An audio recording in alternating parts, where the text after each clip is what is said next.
ಮೈಸೂರು ಬ್ರಾಹ್ಮಣ ಕುಟುಂಬದ ಕಲ್ಪನೆ. ಬ್ರಾಹ್ಮಣರಲ್ಲಿ ದ್ವೈತ, ಅದ್ವೈತ, ವಿಶಿಷ್ಟಾದ್ವೈತ ಎಂಬ 3 ಪಂಗಡಗಳಿವೆ.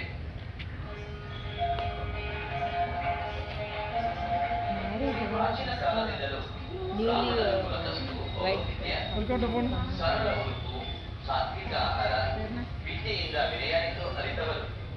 ಕಲೆ, ಸಾಹಿತ್ಯ, ಸಂಗೀತ, ನಾಟಕಗಳಂತಹ ಕಲಾರಾಧನೆಯಲ್ಲಿ ತೊಡಗಿಸಿಕೊಂಡವರು. ಆದ್ದರಿಂದಲೇ ಬ್ರಾಹ್ಮಣ ಬಹುಜನ ಪ್ರಿಯ.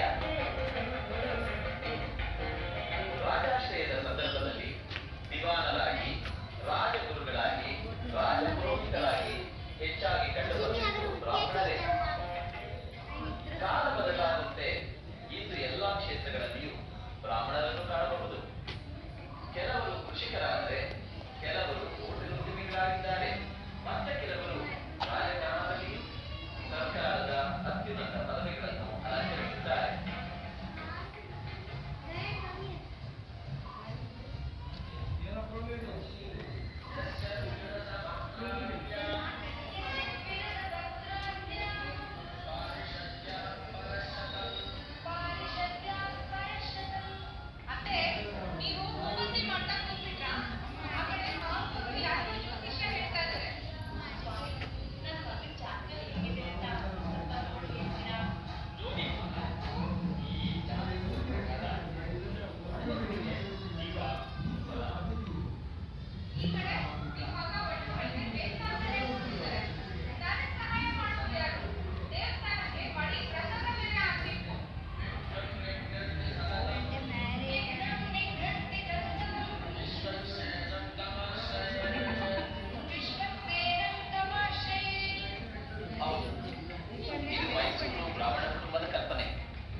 ಬ್ರಾಹ್ಮಣರಲ್ಲಿ ದ್ವೈತ, ಅದ್ವೈತ, ವಿಶಿಷ್ಟಾದ್ವೈತ ಎಂಬ 3 ಪಂಗಡಗಳಿವೆ.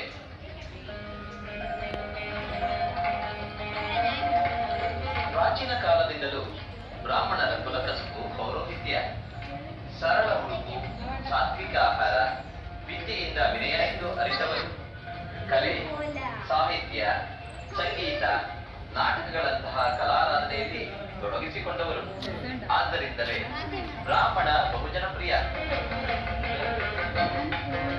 ರಾಜಾಶ್ರಯದ ಸಂದರ್ಭದಲ್ಲಿ ದಿವಾನರಾಗಿ, ರಾಜಗುರುಗಳಾಗಿ, ರಾಜಪುರೋಹಿತರಾಗಿ ಹೆಚ್ಚಾಗಿ ಕಂಡುಬಂದಿದ್ದು ಬ್ರಾಹ್ಮಣರೇ.